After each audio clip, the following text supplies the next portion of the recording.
Good afternoon to everyone, students. Today we are going to revise the next topic, that is the joint stock companies.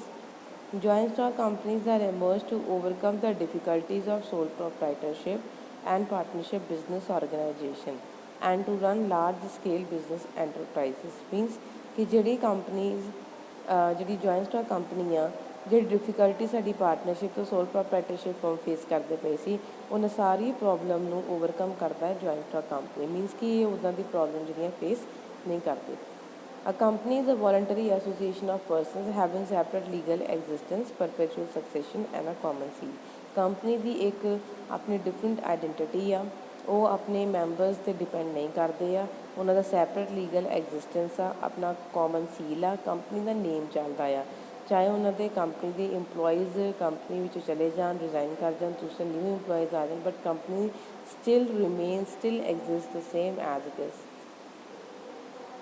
As per the Companies Act 2030, a company means company incorporated under this act or any other previous company law.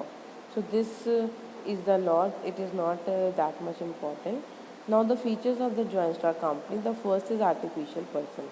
Artificial person क्यों बोलिया गया? क्योंकि company तुर फिर नहीं सकती, but उसकी अपनी एक सैपरेट लीगल एग्जिस्टेंस आ, उसकी अपनी डिफरेंट एक लीगल आइडेंटिटी आ। वो आर्टिफिशियल इस करके क्योंकि तुर फिर नहीं सकता, जिस एक जगह तो वो जिथे भी तुसी उन्होंने एक तरह का इस्टैबलिशमेंट करता, company still remain the same, but वो कंपनी का नाम चलता, क्योंकि कंपनी की जी लीगल स्टैंप आ, उस तो बिना तुसी कोई भी अपना कॉन्ट्रैक्ट साइन नहीं कर सकते, तुसी अपना कोई भी डील नहीं कर सकते किसी नाल। जे तुहानूं कोई बोरो करना है किसी तो भी तुसी नहीं बोरो कर सकते। सो कंपनी एक लॉ तो क्रिएट की जाती है, ਉਹਦੀ एक अपनी डिफरेंट लीगल एंटिटी है। It is independent of its members. Separate legal entity. As a company's registered body, it is treated as legal person and its assets and liabilities are separate from those of its owners. ਉਹਦੇ ਆਪਣੇ assets ਤੇ liabilities different ਨੇ, owners ਦੇ asset liability different ਹੁੰਦੇ ਆ, company ਦੇ different ਆ। Formation is a time consuming, क्योंकि ये रजिस्ट्रेशन करवाना भी कंपनी का कंपलसरी आ, तो काफ़ी सारी लीगल फॉर्मैलिटीज़ होंदियां आ, इस करके ਇਹਦਾ ਜਿਹੜਾ ਪ੍ਰੋਸੀਜਰ ਹੈ that is very expensive and also time consuming. Perpetual succession मीनस कि कंपनी ਨੂੰ क्रिएट ਕੀਤਾ लॉ ने, इस करके लॉ ही कंपनी ਨੂੰ सिर्फ डिजोल्व कर सकती है। किसी भी मैंबर की कोई भी डैथ, कोई भी इंसॉल्वेंसी, इंसेंटी जी है कंपनी की लाइफ को इफेक्ट नहीं करती। Then is the control. The owners of a company are the members or the shareholders. ਜਿਹੜੇ ਕੰਪਨੀ ਦੇ ਓਨਰਸ ਨੇ ਉਹ ਵੀ ਮੈਂਬਰਸ ਨੇ ਅਤੇ ਉਹੀ ਸ਼ੇਅਰ ਹੋਲਡਰਸ ਨੇ, ਬਟ ਦਾ ਜਿਹੜਾ ਮੈਨੇਜਮੈਂਟ ਆ, ਠੀਕ ਆ ਨਾ, ਅਤੇ ਜਿਹੜਾ ਕੰਟਰੋਲ ਆ ਉਹ ਹੈਗਾ ਆ ਡਾਇਰੈਕਟਰਸ ਦੇ ਹੱਥ ਵਿੱਚ। ਡਾਇਰੈਕਟਰਸ ਹੀ ਉਹਨੂੰ ਕੰਟਰੋਲ ਕਰਦੇ ਆ, ਐਂਡ ਡਾਇਰੈਕਟਰ ਨੂੰ ਅਪੋਇੰਟ ਕੌਣ ਕਰਦਾ ਹੈ? ਕੰਪਨੀ ਦੇ members. Next is the liability. The liability of the members is limited to the extent of their contribution only. Jinnah Jinnah capital members contribute करते हैं उन्नी ही लिमिट तक कंपनी ਦੇ ਟੂਵਰਡਸ ਉਹ ਲਾਇਬਲ ਨੇ, ਉਹਦੇ ਤੋਂ ਵੱਧ ਅਸੀਂ ਕਿਸੇ ਮੈਂਬਰ ਤੋਂ ਕੋਈ ਵੀ ਅਮਾਊਂਟ ਜਿਹੜਾ ਆ ਕਲੇਮ ਨਹੀਂ ਕਰ ਸਕਦੇ। The members can be asked to contribute to the loss only if any unpaid amount on shares held by them. Then is the common seal. A company may or may not have a common seal as it is artificial person, क्योंकि वो artificial person आ तो it can not sign document, वो खुद document sign नहीं कर सकता, but जी वो कॉमन सील है, जी स्टैंप आ, वही वो एज अ सिग्नेचर यूज़ की जाती है। Risk bearing. The risk of loss in a company is borne by all the share holder. जो कंपनी ਦੇ ਵਿੱਚ ਰਿਸਕ ਆ ਜਿਹੜਾ ਫੇਸ ਕਰਨਾ ਪੈਂਦਾ, ਉਹ ਸਾਰੇ ਸ਼ੇਅਰ ਹੋਲਡਰਸ ਰਲ ਕੇ ਉਸ ਰਿਸਕ ਨੂੰ ਫੇਸ ਕਰਦੇ ਆ। ਸੋ ਇੱਕ ਪਰਸਨ, ਇੱਕ ਪਰਟੀਕੂਲਰ ਪਰਸਨ 'ਤੇ ਕੋਈ ਜ਼ਿਆਦਾ ਬਰਡਨ ਨਹੀਂ ਪੈਂਦਾ। Now what are the merits? The first is limited liability, ਜਿਹੜਾ ਕਿ ਆਪਾਂ ਫੀਚਰ ਵਿੱਚ ਵੀ ਡਿਸਕਸ ਕੀਤਾ ਆ ਕਿ ਮੈਂ ਕਿਸੇ ਮੈਂਬਰ ਦੀ ਪਰਸਨਲ ਪ੍ਰੋਪਰਟੀ ਯੂਟੀਲਾਈਜ਼ ਨਹੀਂ ਹੁੰਦੀ। ਟ੍ਰਾਂਸਫਰ ਆਫ ਸ਼ੇਅਰਸ, ਜਿਹੜੇ ਕਿ ਇਨਵੈਸਟਰਸ ਨੇ, ਠੀਕ ਆ, ਉਹ ਕੀ ਕਰ ਸਕਦੇ ਆ?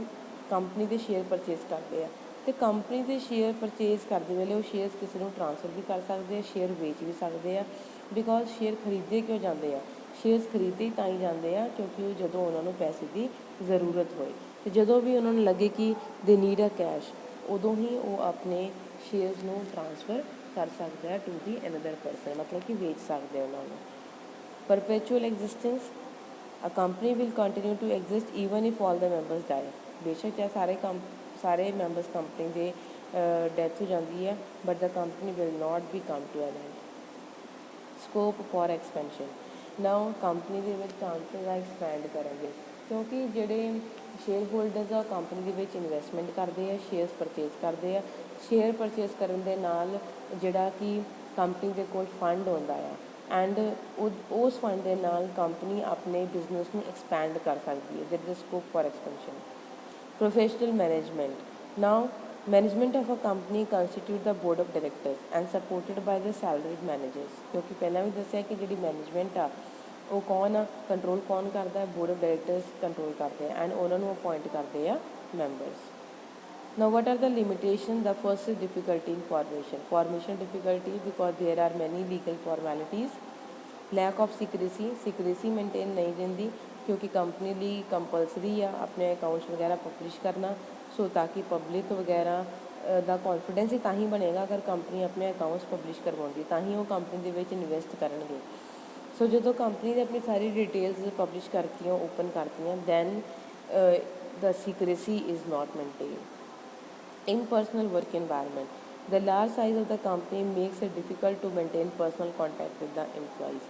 ਜਦੋਂ ਕੰਪਨੀ ਜ਼ਿਆਦਾ ਲਾਰਜ ਸਕੇਲ 'ਤੇ ਹੁੰਦੀ ਹੈ, ਵੱਡੀ ਹੁੰਦੀ ਹੈ, ਅਤੇ ਇੰਪਲੋਇਜ਼ ਲਈ ਇਹ ਇੰਪੋਸੀਬਲ ਆ ਕਿ ਉਹ ਆਪਸ ਦੇ ਵਿੱਚ ਕੋਈ ਪਰਸਨਲ ਕੰਟੈਕਟ ਵੀ ਰੱਖਣ, ਅਤੇ ਇੱਕ ਤਰ੍ਹਾਂ ਦਾ ਫਾਰਮਲ ਵਰਕ ਇਨਵਾਇਰਮੈਂਟ ਬਣ ਜਾਂਦਾ ਆ।